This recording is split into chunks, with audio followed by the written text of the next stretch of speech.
ẹ ṣeun.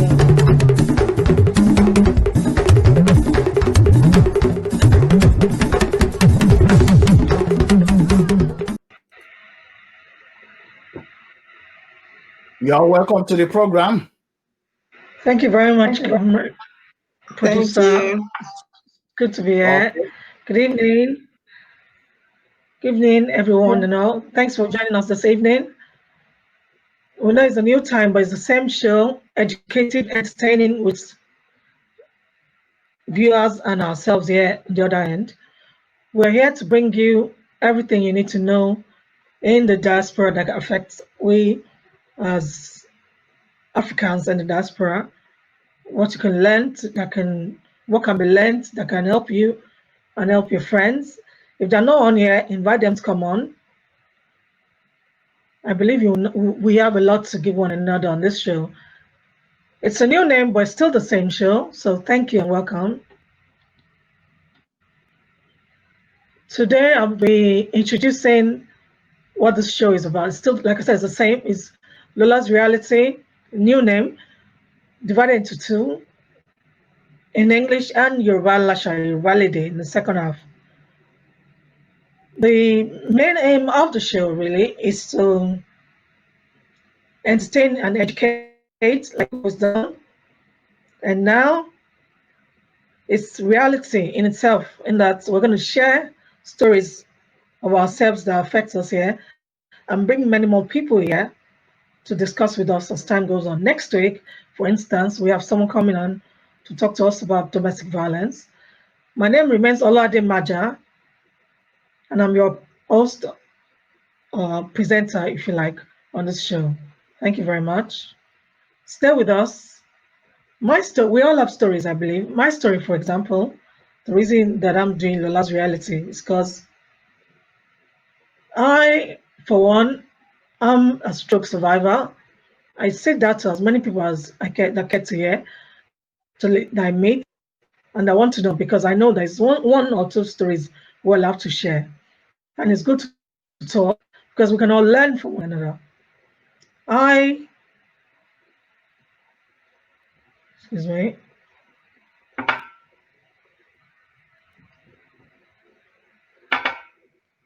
This weather is changing. Let's try and keep warm as much as we can. Like I said, I know that we all have stories and we can all learn from one another, which is what we aim to do here at Lolasreality. For me, this week or this session, I'm going to start it with my story. My story, or one of my stories, because I have different stories, I have loads of stories. But the story I care to share with today, and we're starting with, is related to a lockdown, or to the current lockdown that we have. In that, like I said, I had years to recover after I suffered a stroke in 2009. I had to go to rehab to learn loads of things.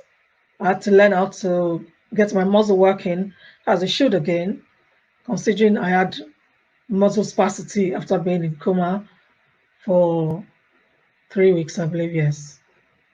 And I lost loads of functionality in my legs, limbs. To the glory of God, they're back now.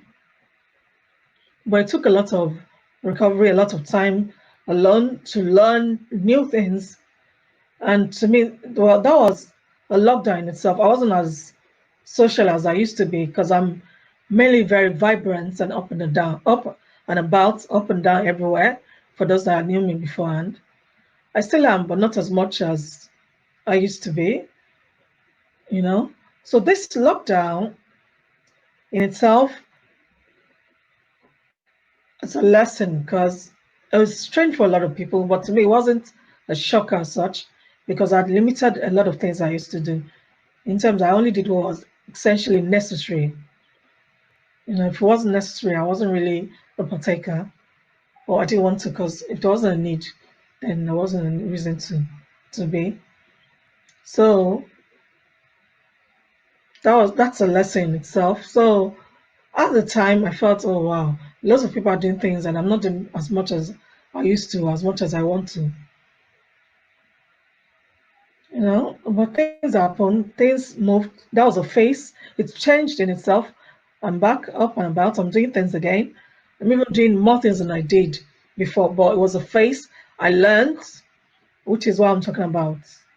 Well, this particular session, I said to talk about my story first, or to share my story first, because I know we've all got stories, and like I said, we'll be bringing more people on to discuss stories that we can all learn about. I learned, and one of the things I learned to start with was that do not take good health for granted. Mine started with a migraine, which, well, a pain, I thought was a headache, which eventually was migraines that went on and on. That I was doing more of work than I didn't visit the GP on time. And when I eventually did, she just thought was too early for me to say neuro, even though the optician had recommended it. So in retrospect, I look back and I say to myself, you have to know those things or tell people these things or learn from these things. I know if you're not feeling well, then your body is telling you something. What is my body telling me? What can I do about it? Take time off work, visit my GP if there is time. If there's no time, find a way to make sure I go to A&E. I know a lot of us try and leave A&E because there's loads of waiting list, waiting time, if you like. But now this is like a mandatory lockdown. We have no choice. We're here. What can we do? We'll take it. So moving forward, I've had to learn a lot, and I share with my friends that it's going to get better. What can you do in the time of lockdown? You do as much. I know someone personally that's told me they've learned, they've taken up different courses in the midst of this lockdown. They've learned how to do new things. Some have taken baking, some have taken how to learn instrument. They've learned new instruments. Moving forward, they're better than they were before. So it's not time loss. It's how you see it. As people say, it can either be half empty or half full. So let's learn how do we want to see ours.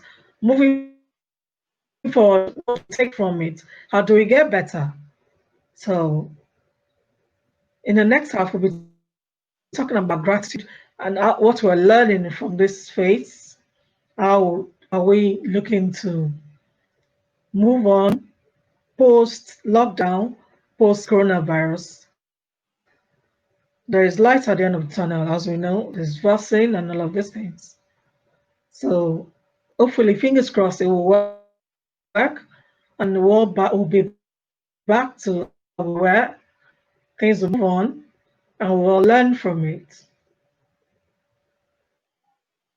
So, what are you doing at this time? Are you preparing for Christmas, or do you just think no, there is no need? Well, there is a need. Let's just believe that things will get better. Make plans.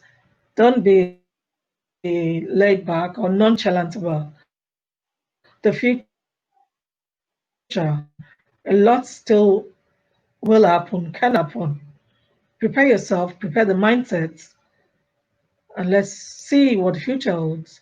Still make plans. Do not let your baseline be nothing. Develop it.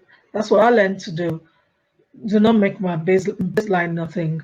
Grow on it, and I've done, So, and I know if I can do it, loads of people can do it because mine wasn't just a choice; it was nature. It happened, and I had to get on with it. So let us get on with it and let us learn what to do.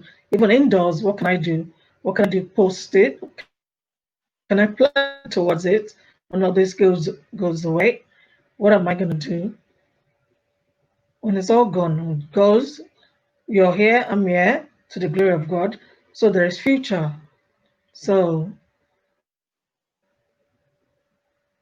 what do we do? What are your thoughts? plans? What are my plans? Let's think about it. This is what I'm asking us to do today. Think about it. Here at Lola's Reality, we wish everyone well. And we know that there's more to come on the show. So stay tuned and wait for us as we speak to our lady, Mrs. Moshidat Soladejo, a coach and a mentor.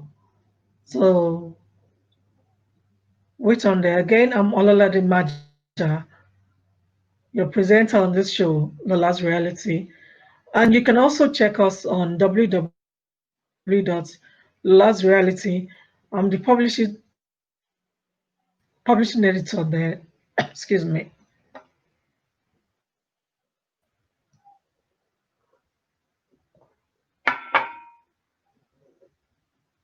Thank you.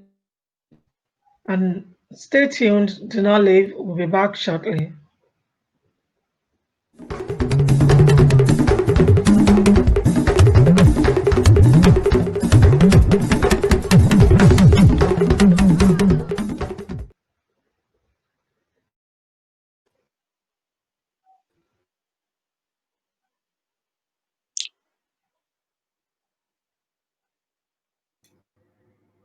Ẹ káàbọ̀ padà sórí ètò. Ẹ ṣé o. Lola's Reality Show. Ẹ ṣé ẹ kú atótónu o ní abala ti tónígẹ̀ẹ́sì. Mo rò pé abala ti eléyìí ò ní ti èdè abínibí. Àbí bẹ́ẹ̀ kọ́?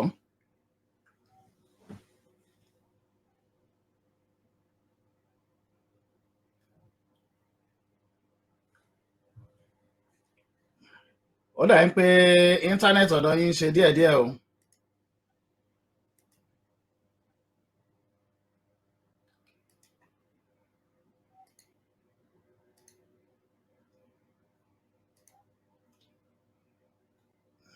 Ìyáàfin Moshidat, ṣé ẹ̀yin ń gbọ́ mi? Èmi ń gbọ́ yín, bẹ́ẹ̀ ni.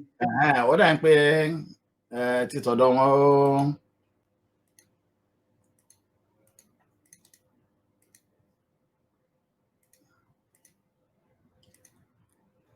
Is your mic muted? Ìyáàfin Ọlọ́ládé àbí arábìnrin Ọlọ́ládé? Ó dàbí ẹni pé ti kíní ọ̀dọ̀ wọn dàbí ẹni pé íńtánẹ́ẹ̀tì yẹn ò ṣe o.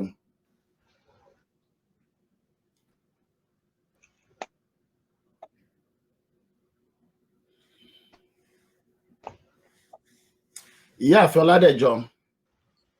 Olóòtú mò ń gbọ́ yín. Ṣé káwo máa bá ètò lọ? Ó dà ń pé Ẹ má lè gbọ́. Ok. ó dà ń pé kíní íńtánẹ́ẹ̀tì ọ̀dọ̀ wọn ó ṣe. Wọ́n á tún gbìyànjú láti darapọ̀ mọ́ wa. Òpó náà làwọn náà ń ṣe lọ́wọ́. Àwọn ètò tí ẹ ti ṣe lónìí, ẹ̀yin àti arábìnrin Ọlọ́ládé, bó o ní? Àwọn ètò ta nílẹ̀ fún yín bí arábìnrin Ọlọ́ládé ṣe sọ. Yes. Ètò tá máa sọ̀rọ̀ nípa ni pé ká máa dúpẹ́. Léṣe èdè Gẹ̀ẹ́sì òun ni gratitude, being grateful. So òun ni mo fẹ́ wá sọ̀rọ̀ nípa. So Okay. ní ilé ayé máa ń fún wa ní oríṣiríṣi àríkọ́gbọ́n. Nílé ayé ó ṣe kókó pé ká máa dúpẹ́. Kò sí bí nǹkan ṣe lè ṣe tó, àyè ọpẹ́ máa ń yọ. Tá bá dẹ̀ ní lọ́kàn pé kò sí nǹkan tó máa ṣe mí o, mo máa dúpẹ́. Eléyìí tún máa ń jẹ́ kí a má máa ronú jù. Tí nǹkan kan bá fẹ́ fàrònú, tá bá tún wo ọ̀tún, tá wo òsì, tá à ń dúpẹ́, ìyẹn máa jẹ́ kí ká máa ro nípa nǹkan tó dá ní ayé wa. Ká má máa ro púpọ̀ jù nípa nǹkan tí ò dá. Nǹkan tá à ń pè ní gratitude nìyẹn. Pé ká máa wà grateful, ká máa dúpẹ́ fún gbogbo nǹkan tí Ọlọ́run ṣe fún wa. Nǹkan tí Ọlọ́run dẹ̀ ṣe fún wa ó pọ̀ rẹpẹtẹ tọ́lọ́run tí ẹ̀ gba owó tí ò gba nǹkan kan lọ́wọ́ wa. Ṣé ilé ayé tọ́lọ́run fún wa la fẹ́ sọ ni o? Àbẹ́mí tọ́lọ́run fún wa, àbójú, àbétí, àbápá, àbẹ́sẹ̀, àbí gbogbo fámìlì tọ́lọ́run fún wa ni? Iṣẹ́ tọ́lọ́run fún wa. Tá bá ronú jinlẹ̀, tá bá jókòó, tá bá ronú gbogbo nǹkan tọ́lọ́run ṣe fún wa, àyọpẹ́ máa yọ rẹpẹtẹ. Torí ẹ̀ ni ó ṣe kókó láti máa dúpẹ́. Tá bá ń dúpẹ́ pẹ̀lú gbogbo nǹkan tó tiẹ̀ ṣẹlẹ̀ yìí, nǹkan táwọn èèyàn ń sọ ni pé ní ọdún 2020 tá wà yìí, nǹkan táwọn ti kọ́ ni pé ká máa dúpẹ́ gbogbo nǹkan tí a ní. Kí gbogbo ọ̀rọ̀ COVID-19 coronavirus tó ṣẹlẹ̀, à ń jáde, à ń wọlé, a rò pé a fẹ́ máa wọ mask, a rò pé a fẹ́ máa keep 2 feet láàrin ara wa. Gbogbo nǹkan bẹ́ẹ̀ yẹn à rò ń pa ẹ̀. Bọ́lọ́run ṣe ń ṣe nǹkan ẹ̀, 2020 wọlé ń sìn, gbogbo ẹ̀ ti yàtọ̀. Nǹkan táwọn èèyàn tèmi dẹ̀ ti bá sọ̀rọ̀ ń sọ ni pé ọdún yìí ó jẹ́ káwọn máa rò pé gbogbo nǹkan tó bá ṣẹlẹ̀ séèyàn kéèyàn máa dúpẹ́ ni. Àgàgà tẹ́mi báyìí wà, ìrètí púpọ̀ wà. So ó ṣe kókó pé ká máa dúpẹ́ lóòrèkóòrè. Tá bá jókòó, tá bá ronú sọ́tùn, tá ronú sósì, àyọpẹ́ máa yọ. A wà láyé, a wà láàyè, alẹ́mìí. Tá bá wo gbogbo ọmọ tọ́lọ́run fún wa, ó tó ká máa dúpẹ́. Arápágbé, arẹ́sẹ̀gbé, ó tó ká máa dúpẹ́. Fún àwọn tí ò lápá tí ò tiẹ̀ lẹ́sẹ̀, tó bá ronú jinlẹ̀, ẹ̀mí ta ní, àìmọye àwọn èèyàn tó lówó tó ti kú, owó ò lè rẹ̀mí wa. Àìmọye àwọn olówó tó wà lọ́sípítù owó ò lè gbà wọ́n là. So gbogbo nǹkan bẹ́ẹ̀ yẹn, gbogbo nǹkan tó bá ṣẹlẹ̀ sí wa, ó ṣe kókó pé ká máa dúpẹ́. Tá bá ń dúpẹ́ lórí gbogbo nǹkan tọ́lọ́run ṣe fún wa ni, yálà èyí tó kéré ni, yálà èyí tó tóbi ni, eléyìí máa jẹ́ kí inú wa máa dùn. Eléyìí máa jẹ́ kí a máa wò pé ìrètí tí ẹ yìí pọ̀ rẹpẹtẹ. Nǹkan tí mo lè gbé ṣe ní ayé mi ó yìí pọ̀ rẹpẹtẹ. Nítorí ẹ̀ ni ó ṣe kókó, ó ṣe pàtàkì ká máa dúpẹ́ lóòrèkóòrè. Even ní ìsílé tá wà yìí, lockdown tá wà yìí, lágbára náà next week on the 2nd, ó jẹ́ kí wọ́n tú wa sílẹ̀ ká tún jáde. Ṣùgbọ́n rate yẹn náà kò ń ṣe pé ó yìí wà lókè.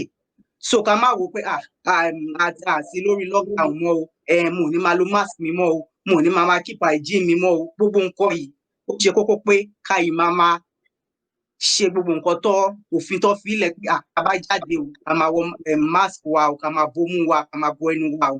Ká bá jáde o, ká máa fi àyè lẹ̀ láàrin àwa àti àwọn ẹlòmíì. Tá bá wọlé àbí tá bá jáde, ká máa rí pé afọwọ́ wa dáadáa, afọwọ́ wa tónítóní. Gbogbo nǹkan báyìí ó ṣe pàtàkì. Christmas ti ń bọ̀ nsìn, ká má wò pé Christmas ti dé o, mo ò ní máa ṣe gbogbo nǹkan tó ní pé ká ṣe. Ó ṣe kókó pé ká yìí máa ṣe gbogbo nǹkan tó sọ, because torí pé ọ̀rọ̀ COVID yìí Ọlọ́run ní jẹ́ ká rí inú ẹ̀ o. Ó ṣe kókó pé ká máa tọ́jú ara wa, ká tọ́jú àwọn tó wà ní gbogbo ìkàtà wa, gbogbo àwọn tó wà ní surroundings wa. So bá ṣe sọ, gratitude ó ṣe kókó.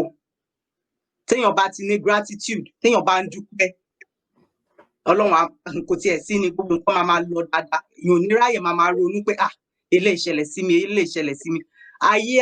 Nílé ayé yìí nǹkan máa ń ṣẹlẹ̀, but béèyàn máa ṣe gbé ó ṣe kókó.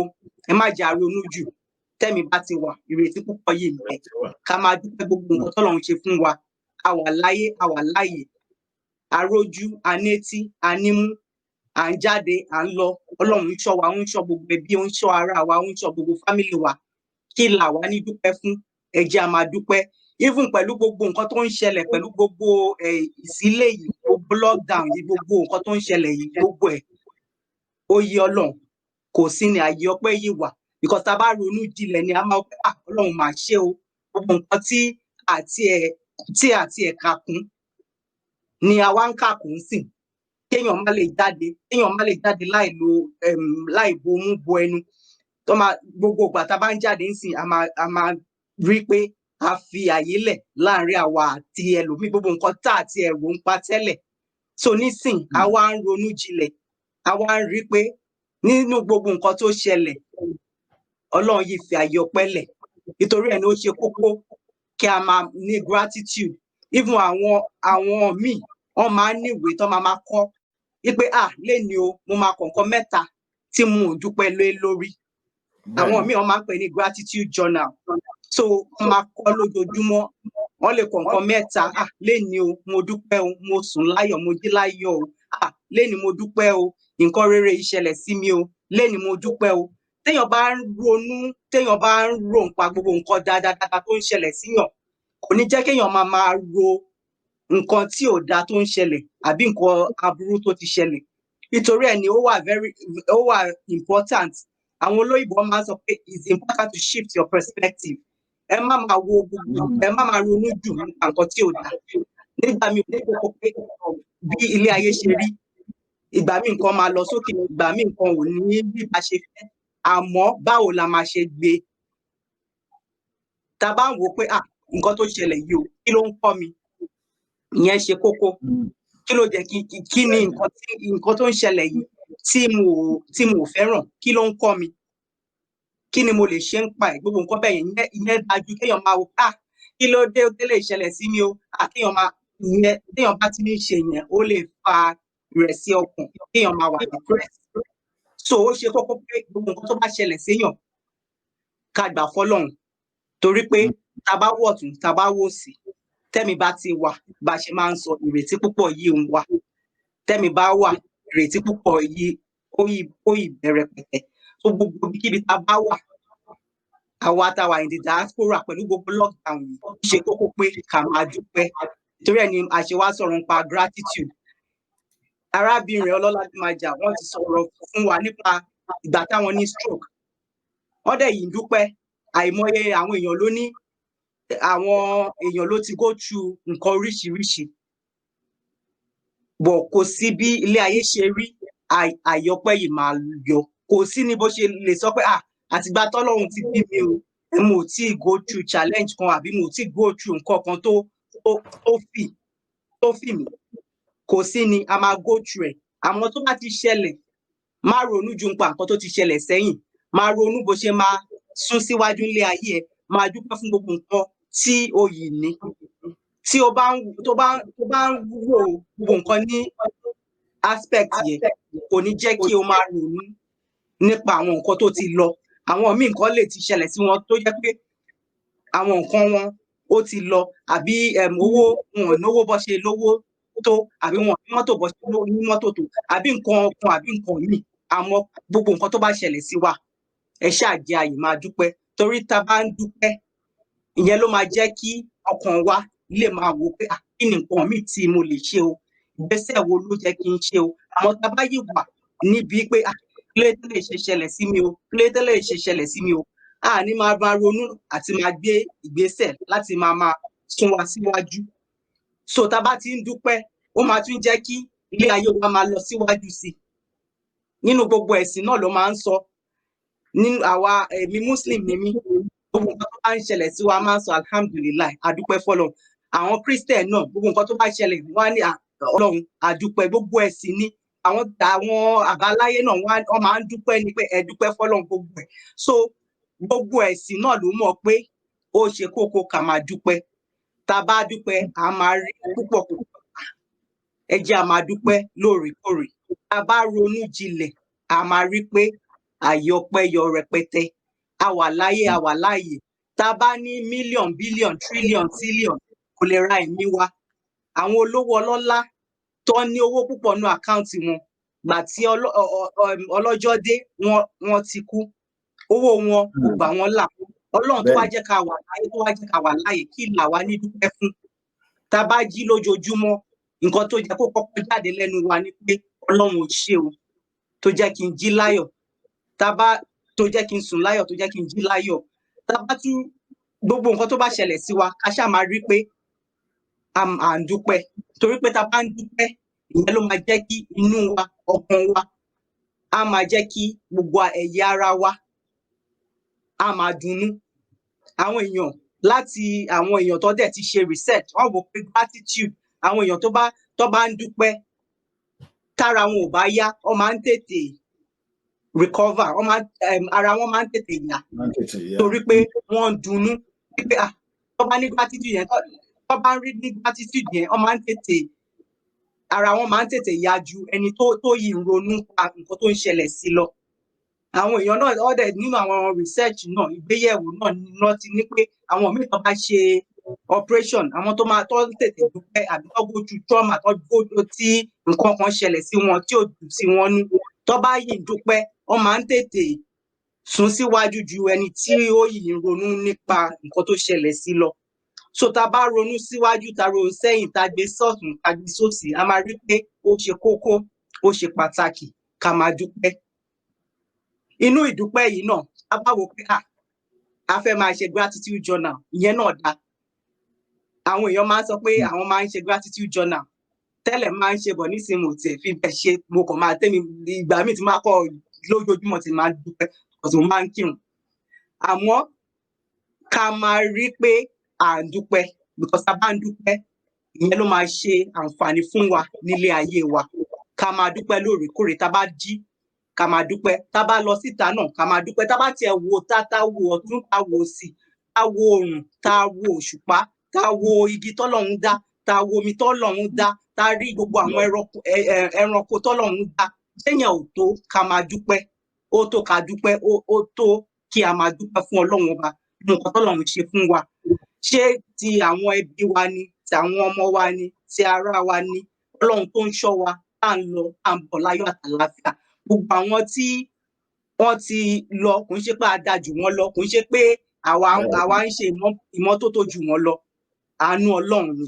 So tá bá ronú jinlẹ̀ Ọlọ́run á bá wa foríjì gbogbo àwọn tí ó ti lọ tí ọ̀rọ̀ COVID tí wọ́n ti gbàbẹ̀ lọ kò ń ṣe pé a dá jù wọ́n lọ àánú Ọlọ́run nìkan la rí gbà torí ẹ̀ ló ṣe kókó ó ṣe pàtàkì pé gbogbo nǹkan tó bá ṣẹlẹ̀ sílé ayé èèyàn ẹ jẹ́ a rí pé à ń dúpẹ́ fún Ọlọ́run ọba tó jẹ́ ká wà láyé tó jẹ́ ká wà láàyè tó jẹ́ ká wà níbi tá a wà a wà ní ìsílé ni o à ń jáde a máa next week tó máa ní pé ká padà máa lọ síta bá ṣe lọ síta bọ̀ a rí pé ìmọ́tótó tá à ń ṣe tá à ń fọwọ́ wa tá à ń bomú wa tá à ń bo ẹnu wa tá a bá jáde náà ká rí pé a fi 2 meters tó ní pé ká fílẹ̀ mítà méjì tó ní pé ká fílẹ̀ ká rí pé a ṣe tá bá dẹ̀ ń ṣọdún náà ká rí pé gbogbo nǹkan tó ní pé ká ṣe ká rí pé a ṣe nígbà náà ká má wò pé à ń ṣọdún o Christmas wà o àwọn tó ń ṣe Christmas wà o àwọn ò ní ṣe gbogbo òfin tó fílẹ̀ ó ṣe kó ṣe pàtàkì fún àǹfààní gbogbo wa náà ní gbogbo nǹkan tó ń fi gbogbo òfin tó ń fi lẹ̀ yìí ká ṣáà máa dúpẹ́ òun ni ọ̀rọ̀ tí mo ní pé kí n wá sọ fún wa torí pé tá a bá ń dúpẹ́ à máa rí mi gbà àyọpẹ́ máa ń yọ ní gbogbo ìgbà tẹ́mi bẹ́ẹ̀ bá ti wà ìrètí púpọ̀ bẹ́ẹ̀ ká máa dúpẹ́ ní gbogbo ìgbà lóòrèkóòrè. Ẹ ṣeun ìyáàfin Moshood Kẹ́hìndé Ọládẹjọ à ń gbìyànjú láti gbé arábìnrin Ọlọ́ládé Májà àwọn náà gbìyànjú láti padà wọlé àwọn wọn dé yìí o àwọn ni wọn dé ẹ má bínú arábìnrin wa ẹ káalẹ́ káàbọ̀ ẹ ṣe ẹ má bínú sí ẹ mọ báwọn afẹ́fẹ́ yìí ṣe máa ń ṣe ṣe ló tún gbẹ́kọ̀ tẹ̀ shut down ó palẹ̀ mọ́ íńtánẹ́ẹ̀tì ló ṣe báyẹn. Ẹ kú iṣẹ́ ẹ pa tó nu ìyáàfin ẹ kú tẹmúlẹ̀ dúró àti ẹ̀yin náà olóòtú. Ẹ káàbọ̀ ẹ kí ẹ ti bá sọ. Wọ́n ti sọ̀rọ̀ ilẹ̀ ti kún. Ok ẹjọ ẹ bá mú kékeré kẹ́hìn náà gbọ́ jẹ. Ok. ẹni tí èmi tẹ̀ fẹ́ béèrè náà ni pé because ọ̀rọ̀ ọpẹ́ náà wọ́n sọ wípé ó yẹ ká máa dúpẹ́ pẹ̀lú gbogbo ohun tí ó bá ń ṣẹlẹ̀. bẹ́ẹ̀ni wọ́n ti ṣàlàyé lọ lóríṣiríṣi. Ohun tí èmi kàn fẹ́ béèrè náà ni pé àwọn kan sọ wípé ẹni a máa dúpẹ́ pé ó kàn tó sọ lẹ́nu náà ni ẹni tí nǹkan bá ṣe àti dúpẹ́ náà ó tira díẹ̀. Ṣùgbọ́n bí a ṣe ń sọ̀rọ̀ lọ ó dàbí pé ní àwọn ibìkan wípé àǹfààní wà nínú kí a máa dúpẹ́ lọ́wọ́ Ọlọ́run wípé a wà láyé, nítorí pé ìrònú káípé nǹkan tí ẹ̀ ṣẹlẹ̀ sí èèyàn kan, ẹni tí ó tó bá ronú jù wípé ó dàbí pé ó tún lè dá àìsàn sí ẹni náà lára. Iṣẹ́ máa bá mi ṣàlàyé ibẹ̀ yẹn dáadáa ẹ jọ̀ọ́. Bẹ́ẹ̀ ni olóòtú, bí n ṣe sọ kò sí nǹkan tó ṣẹlẹ̀ sí wa nílé ayé yìí tí ò ti ṣẹlẹ̀ sẹ́lòmí. Mi dẹ̀ ṣe sọ tẹ́lẹ̀, tẹ́mi bá ti wà ìrètí ń bẹ. Ó dẹ̀ ṣe kókó ká máa dúpẹ́. Nǹkan míì lè ṣẹlẹ̀ sí wa, ẹlẹ́ran ara ni wá, a lè bara jẹ́, àmọ́ ká má bara jẹ́ tó jẹ́ pé a wá máa fa àìsàn sí wa lára.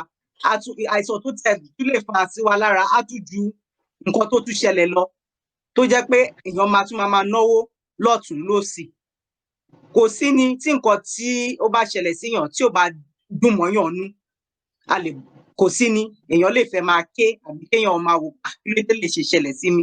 Téèyàn bá ti ṣe díẹ̀ kéèyàn tún máa wò pé àyọpẹ́ lọ, kíní yìí kò mú ẹ̀mí mi lọ. Ẹ̀mí ló ṣe kókó. Èyí tó ṣe kókó jù nìyẹn. Tá bá ti ní ẹ̀mí, tá bá ti lálàáfíà ara, èyí tó ṣe kókó nìyẹn. Tó bá jẹ́ pé owó ló gbé lọ, kò sí Ọlọ́run ó ìtẹ̀ lè jẹ́ kéèyàn tún ní owó tó tún jù yẹn lọ.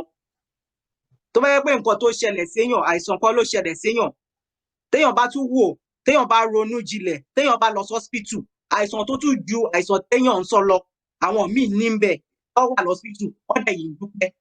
So àwa máa wò pé àwọn tó jẹ́ pé àìsàn ara wọn pàápàá ó ju téèyàn lọ, wọ́n yìí dúpẹ́. Kí ló wá ṣe èèyàn téèyàn ò wá ní dúpẹ́?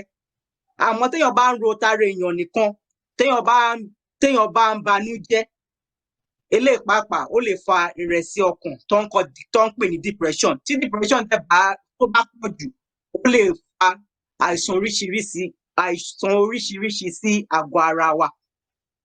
Nítorí ẹ̀ ni ó ṣe kókó pé gbogbo nǹkan tó bá ṣẹlẹ̀ séèyàn, tí ò bá ti mẹ́mìí lọ, àyọpẹ́ yìí wà. Tá bá ti wà láyé, ó yọ àyọpẹ́ yọ. Tá bá ronú síwájú, tá ronú sẹ́yìn, tá gbé sọ́tùn, tá gbé sósì,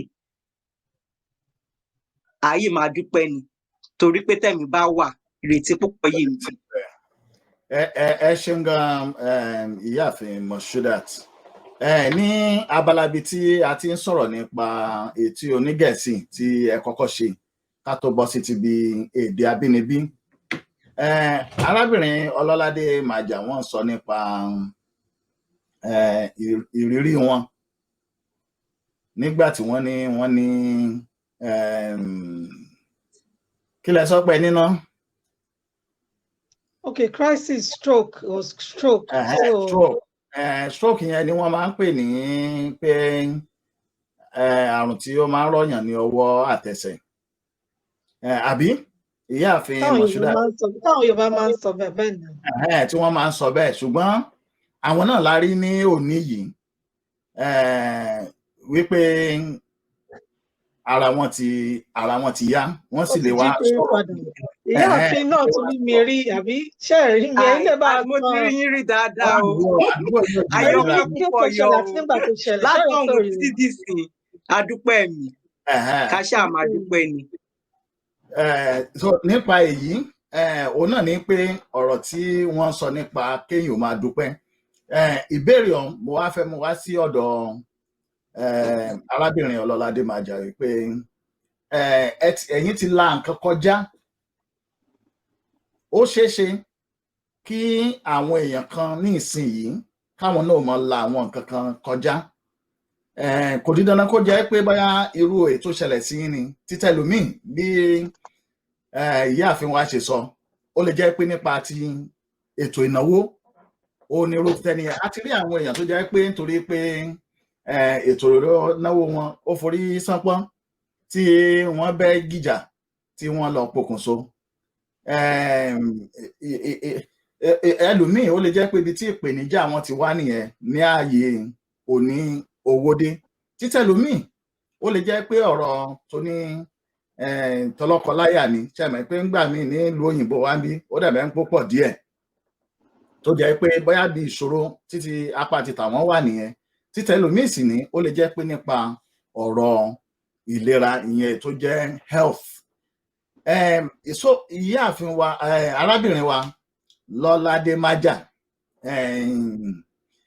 orin kan wà tí wọ́n máa ń kọ ní apọ́dọ̀ àwọn á ní ó yẹ ká dúpẹ́ wípé àrá sán atẹ́gùn fẹ́ ìjìjà kò gbé mi lọ ó yẹ ká dúpẹ́ ó yẹ ká dúpẹ́ ó yẹ kí n dúpẹ́ ó yẹ kí n dúpẹ́ àrá sán èmi ò lóhùn ẹ ṣàbàgbà atẹ́gùn fẹ́ ìjìjà kò gbé wa lọ ó yẹ ká dúpẹ́.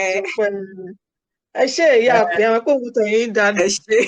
Gbogbo ẹ̀ náà ló fara àwọn ọmọ kí àìpẹ́ èèyàn kan bá ń kọ soprano èèyàn kan bá ti tẹ́nọ̀. Èèyàn kan kọ́ ọ́tò ṣé èmi ni trouble yà bí olóòtú ẹ ṣe o. Ọlọ́run àdírẹ́sì mi o. Mo wá fẹ́ béèrè wípé irú àwọn tí a lè pè ní ìpèníjà tí ẹ̀yin là kọjá tẹ́ ẹ bá wò ṣàkúnsẹ́yìn mo mọ̀ pé gbogbo ẹ̀kọ́ lẹ lè máa rántí tán tẹ́ ẹ bá wò sẹ́yìn gẹ́gẹ́ bí ẹ̀yin tí ẹ tún jẹ́ onígbàgbọ́ tí mo bá sì bẹ́ẹ̀ ṣe sọ ẹ sọ pé níjọ́ tó ṣẹlẹ̀ gan-an inú ṣọ́ọ̀ṣì ilé ìjọsìn nínú ilé ìjọsìn ibi tí ẹlòmíì ò ti máa wò pé Ọlọ́run ìwọ tí mò ń sìn ó ṣe wá jẹ́ pé kíní tó jẹ́ kí kíní yóò ṣẹlẹ̀ sí mi nígbà tó tiẹ̀ tún wá máa ṣẹlẹ̀ mo tún wà níwájú ẹ tí mò ń jó tí mò ń kọrin ipa wo ni ìgbàgbọ́ yín nínú Ọlọ́run. Ok, ìbéèrè tó dání ẹ ṣe àkọ́kọ́ ẹjẹ nǹkan ọkùnrin mi sí níwájú mi ìjó mò ń kọrin gbà mo tẹ ọ̀sẹ̀ méjì ká tó wà ń bẹ̀ mo ti ní migraine ẹ̀fọ́rí tó pọ̀ gan bọ̀ mo ń ṣe ń tẹ̀síwájú láti wà lóbi iṣẹ́ kò jẹ́ kí n tẹ̀ wá ní ilé ìjọsìn lọ́jọ́ yẹn gan but nítorí mo ní iṣẹ́ tí máa ń ṣe again nítorí iṣẹ́ mi mo máa ń volunteer ní media department a dẹ̀ máa lọ film church service gbogbo ẹ̀ so mo ti ní pé a ní láti lọ mo wá lọ so inú media department office gangan ni mo ti wọ́n ti pè mo slum wọn rí mi most people ti bọ́tà náà wọn àtọ́ máa padà wọlé náà wá rí mi nílẹ̀ yẹn but ipa tí ìgbàgbọ́ play ní èmi nígbàgbọ́ ni pé ká tó ní ọ̀sẹ̀ kan sí méjì síbẹ̀ yẹn ní ẹtì ẹ̀ lọ́jọ́ bí mi tèmi tẹ̀ ṣì gbé gbọ́pẹ́ mo lọ sí láàrin ọ̀sẹ̀ yẹn mo lọ dúpẹ́ lọ́dọ̀ Ọlọ́run fẹ́ mi tó wà ìnà tọ́lọ́run dẹ́mi mi sí ju ìgbà yẹn ọ̀sẹ̀ kò bẹ́ẹ̀ ọ̀sẹ̀ oṣù kejì so April ní ọjọ́ bí mi May ní ìṣẹ̀lẹ̀ yẹn ṣẹlẹ̀ sí mi May 24th precisely so ní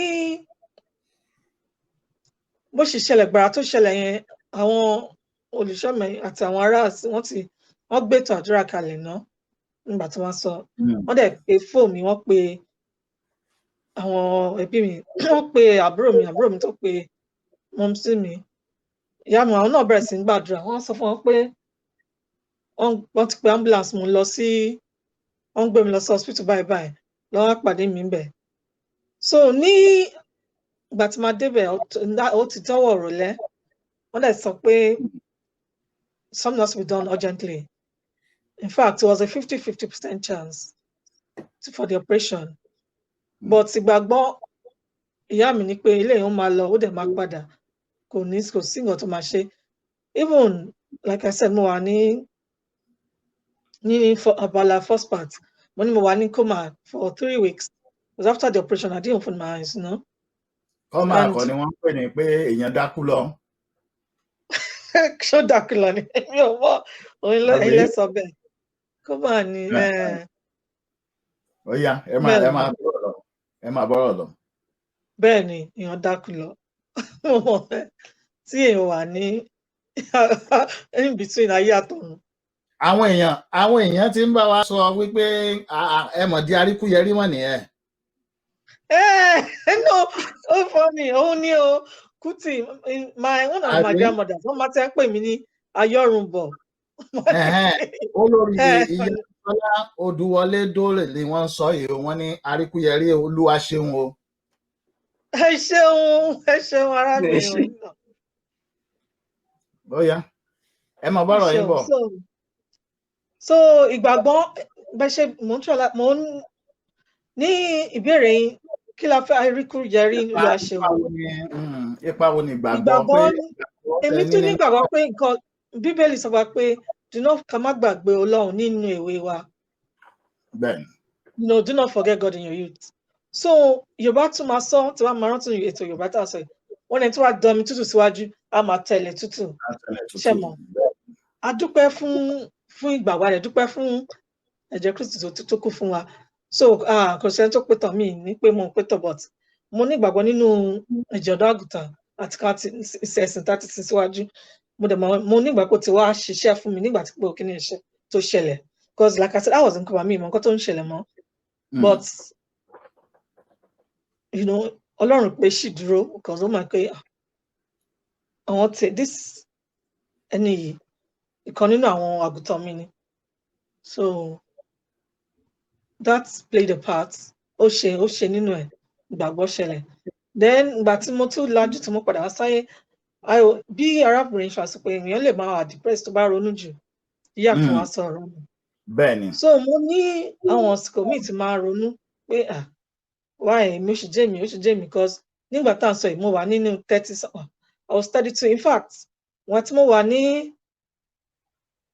rehabilitation you go to rehab because after hospital and discharge you don't ní lọlé bẹ́ẹ̀ yẹn a máa kọ́ lọ sí mi ò mọ rehab ní Yorùbá but rehab yẹn jẹ́ ibi tí wọ́n máa kọ́ wa láti lo because ìgbà tó ṣẹlẹ̀ sí mi operation ńlá lè mi ṣe so wọ́n ní láti kọ́ mi mọ́ṣẹ́ láti máa rìn gan mo ò tiẹ̀ rántí dáadáa mọ́ máa gbẹ́sẹ̀ sápá left instead of straight so wọ́n láti kọ́ mi straight because balance àti dúró mi gan was very le so máa ní láti máa try láti dèèyàn mú wọ́n ní no ó lè máa dèèyàn mú láti rìn learn to walk mo ní láti tiraka láti bára mi rìn ìgbàgbọ́ mi dẹ̀ nípa níbẹ̀ torí ìgbà tí mo máa kọ́kọ́ gbé ẹsẹ̀ for a long time mi fẹ́ máa rìn èmi náà máa fẹ́ sá tí wọ́n ti rìn rẹ̀ má ti ṣe mí pé mo fẹ́ ṣubú má ti sáré fẹ́ dìyàn mú ìgbà tó wáyà wá nínú one day wọ́n ní pé ó tẹ̀ mú tẹ̀ dúpẹ́ lọ ìyá mi ní pé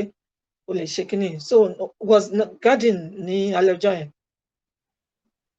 because ní rehab wọ́n lo walking stick just to learn pé you take your leg forward not to the side so I learned that bit at rehab with a walking stick you walk forward you don't walk side ní ìgbà tí mo padà wálé tí mo ti pinnu pé mo fẹ́ lógi mọ́ mo fẹ́ máa gbẹ́sẹ̀ ìgbàgbọ́ mi níjọ́ yẹn mo rántí dáadáa mo ń sọ pé ìwọ lẹ́yìn mo máa tẹ̀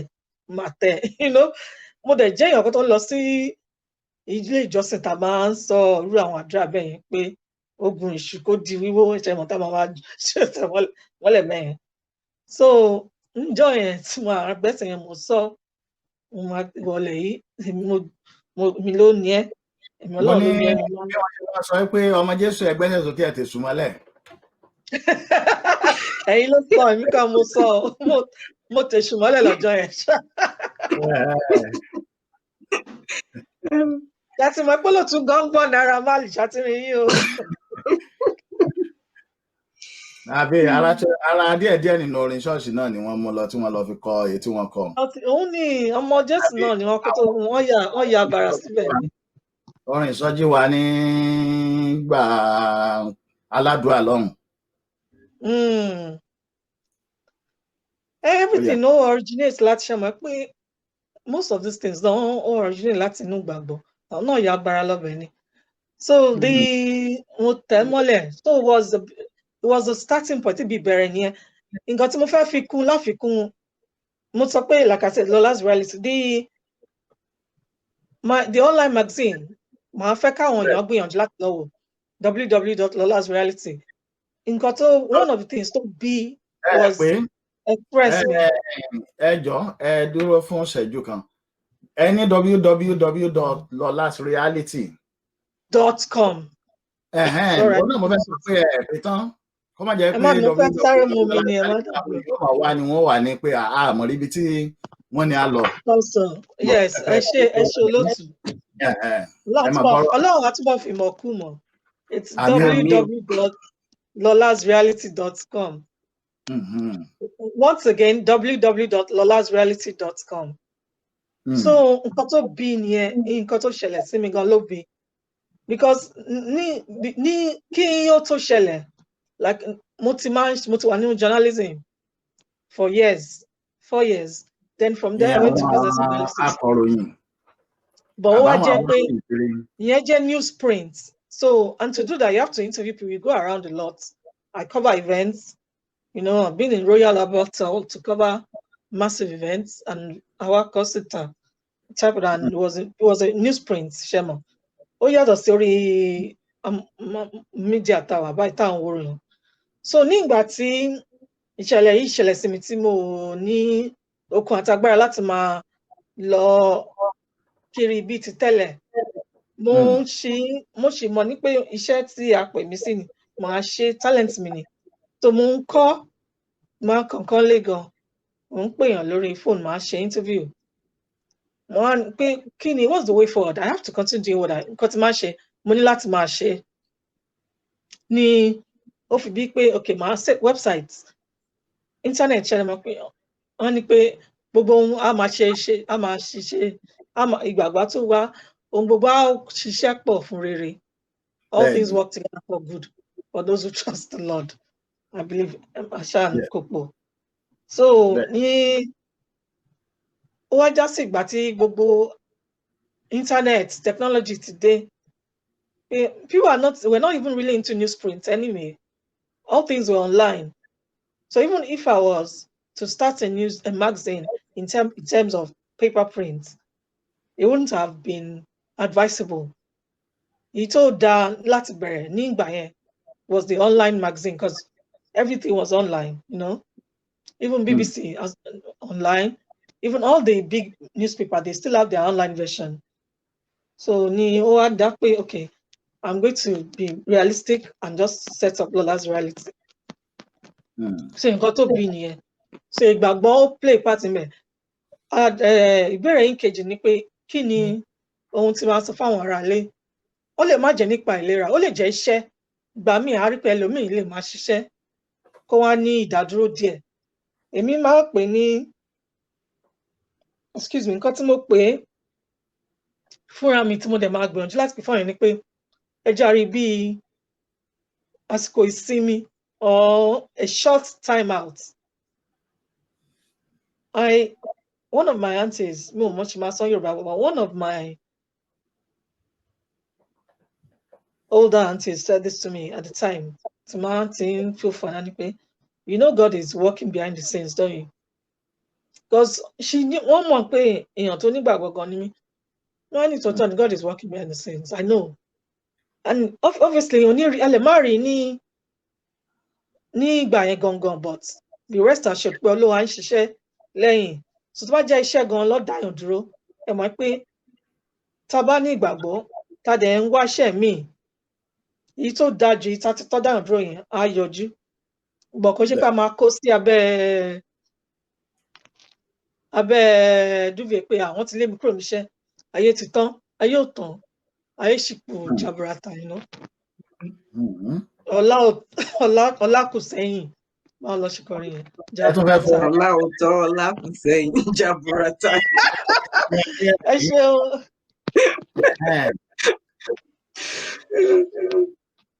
So mo nígbà pé mo ti dáhùn ìbéèrè yín o lótú. Ẹ ti dáhùn ẹ torí n tí ó jẹ́ kí n béèrè ìbéèrè ọ̀hún ó náà ní wípé n tí ìyáàfin Moshood ti ń sọ nípa pé kí àwọn èèyàn má ronú, bí mo ti sọ, àwọn ẹlòmíì wọn á lè ní pé ó dùn sọ, ṣùgbọ́n tó bá ṣẹlẹ̀ sí náà ni ó máa mọ̀. Àlàyé tí ẹ ti ṣe àti tí ìyáàfin Moshood ti ṣe síwájú òun náà ni wípé kí àwọn èèyàn mọ̀ pé nípa ríronú tí wọ́n ń rò kò ó tún máa dákún wàhálà ni. Á mú nǹkan míì mọ́ra. Àlè káwọn èèyàn ronú tí nǹkan bá ṣẹlẹ̀ káwọn èèyàn mọ́ ronú nítorí pé ẹlẹ́ran ara náà ni gbogbo wa. Ṣùgbọ́n tí ìrònú yẹn bá ti pọ̀ débi wípé wọ́n ti ń mí àmì kanlẹ̀ fẹ́ máa kó bá nǹkan míì. Tó tọ́ ni. Nítorí pé báwọn ṣe sọ pé àwọn tí wọ́n tiẹ̀ tún ṣe iṣẹ́ ìtọ́jú àti àwọn oníṣẹ́ egbògi ara àwọn tí wọ́n ṣe tí wọ́n ti kó mú jáde náà ni wípé àwọn tí àìsàn gan bá ń ṣe tó bá jẹ́ wípé nínú ọkàn wọn wọ́n rí pé wọ́n ń dúpẹ́ àbí wọ́n wò pé pẹ̀lú gbogbo tó ń ṣẹlẹ̀ sí wọn náà wọ́n sì wò pé ẹ̀mí wà, tẹ́mi bá wà ìrètí wà. Wọ́n rí wípé àwọn yẹn ara wọn tètè ń yá ju àwọn tó jẹ́ pé bóyá wọ́n ṣàìsàn tó jẹ́ pé ọkàn wọn ò tiẹ̀ sí níbi pé kí wọ́n dúpẹ́ fún àwọn tí ó wà ní agbègbè wọn. Wọ́n rí pé àwọn yẹn ara wọn ò kì í tètè yá. Ó dà nípa àìsàn tó máa ń ṣe wọ́n ó tún máa ń le sí ni tàbí kó tún mú nǹkan mi dání. Torí ẹ̀ ni mo ṣe ní pé ẹ̀yin tí ẹ ti la nǹkan kọjá pé tí ẹ̀yin bá tún ṣàlàyé fún wa láti gbé táwọn sọ lẹ́yìn àwọn èèyàn wa tó wà nílé wọn ò lè mọ̀ pé kì í kàn ṣe pé ìyáàfin wa kàn ń jánu lásán ni o. Wọ́n á mọ̀ pé wọ́n ní èèyàn lẹ́gbẹ̀ẹ́ tí ó jẹ́ pé ẹni yẹn lè sọ pé nǹkan báyìí ni mo ti là kọjá rí o, nǹkan báyìí ló ti ṣe mí, ibi tí mo sì wà lónìí nìyí. Ara àwọn nǹkan tí Ọlọ́run fún wa náà nìyẹn wípé tí àwọn èèyàn tó jẹ́ pé wọ́n ti la nǹkan kọjá tí a dẹ̀ tún rí lónìí, ìyẹn tún máa jẹ́ kí ọkàn wa kí bí ìtura díẹ̀ tàbí ìtùnú kó lè wá sí ọkàn wa wípé lágbájá tó dúró yìí ni wọ́n sọ pé nǹkan báyìí ṣe. Kò sí nǹkan tó ní bẹ̀rẹ̀ tí ò lópin. Ẹni ní lónìí bóyá ó tún máa jẹ́ kí ọkàn ẹlòmíì kó tún ṣe gírí sí wípé tí ẹni bá lè la kíní ìkọjá tí tèmi gò tí ẹ̀ wá lé tó ti ẹni yìí o. Kò tó tọ́ ni. Èmi ti pàdé àwọn èèyàn lọ́pọ̀lọpọ̀ tó ń sọ fún mi tó ń bá rí mọ́ni tí n bá sọ fún wọn tí n bá sọ fún àwọn ò mọ̀. Because nísìnyí àdúpẹ́ mo ò lo apart from pé but kò tí ọ̀rẹ́ mi kan sọ fún mi pé anyway mo ti ń ṣèyàn tó máa ń rìn lọ títí náà tẹ́lẹ̀. Nísìnyí long distance ká máa rìn jíní ni mo mọ̀ ṣe yẹn. Charger for my phone please. Ẹ má bínú fóònù mi jọ pé bátìrì mi fẹ́ kú because I was on the laptop kí internet tó bẹ̀rẹ̀ sí ṣe bákan. So mo fẹ́ ṣe ń gbọ́ mi sir. À ń gbọ́. Okay, so mo fẹ́ kọ́ bá mi charge phone mi. Okay. Because from laptop mo padà wá sórí phone but internet ń act up. So mo fẹ́ fàyọ pé so ní láti ilẹ̀ mo ń wọ nísìnyí ṣéyàn mo ń lè wọ public transport much nítorí èrò. Because that's what the fact that my mobility is very good in terms of I can stand balance, can walk, but long distance, I struggle with long distance. That's when I want to use a walking stick. But tí máa dúró pé mo lè rìn ní sìn tẹ́lẹ̀ tí wọ́n ní pé mo fẹ́ lo stick mo need mo ń rìn fúnra mi dáadáa. Ṣẹ̀mọ̀ nínú ilé tẹ́lẹ̀ nǹkan tí èèyàn tẹ̀ máa rò pé mo ti jókòó wò ń rò pé ṣé máa lógi láti máa lọ from bathroom and all of these things. Tẹ́lẹ̀ ni màá rò pé no, after a while I said no, and now I don't. I walk around without Well, there's still some things I can't do. Yes, long distance walking. Then I was complaining one of these days. Last year was it?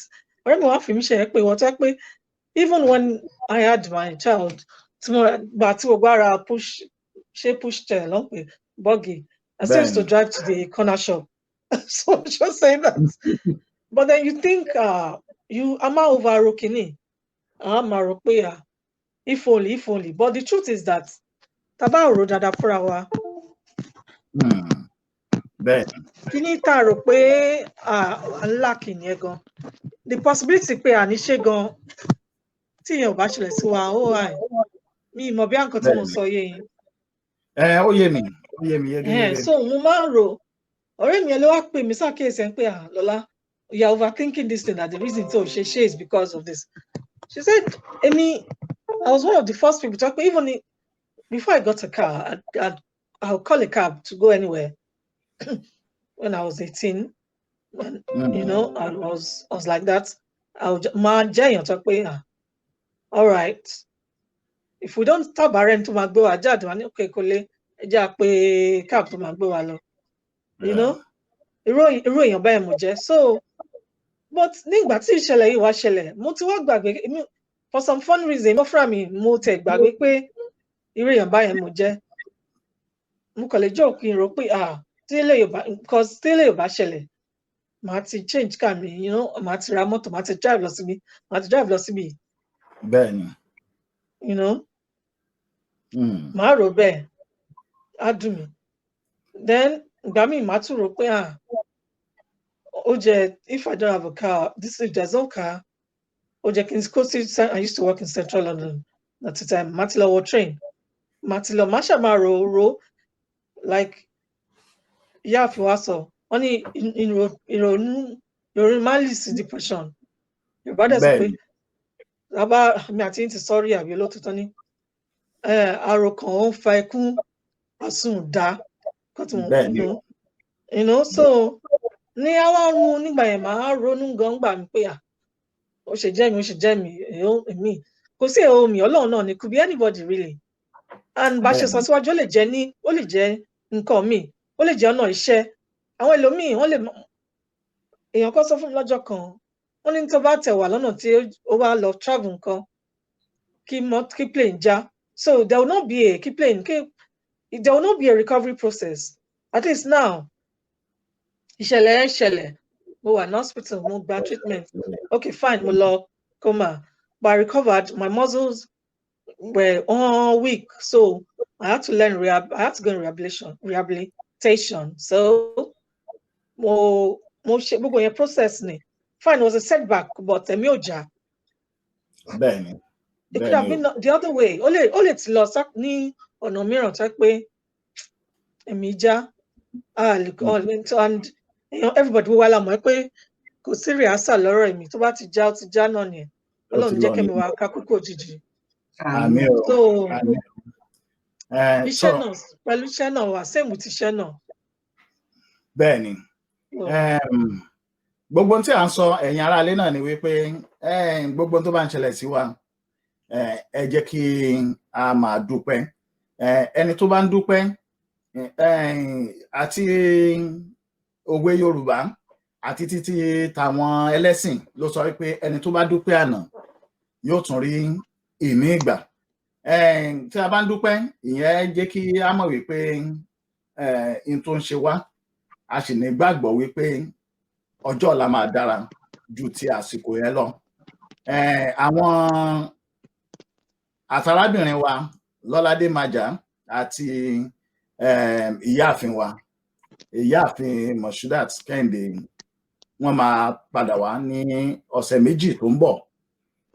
Bí wọ́n ṣe sọ. Ẹjọ́ ká tó lọ olóòtú, ẹ jẹ́ n sọ fún ní ọ̀sẹ̀ méjì tó ń bọ̀. Sorry, the first half abala kìíní ọdún nísìnyí a rí pé is a mixture really.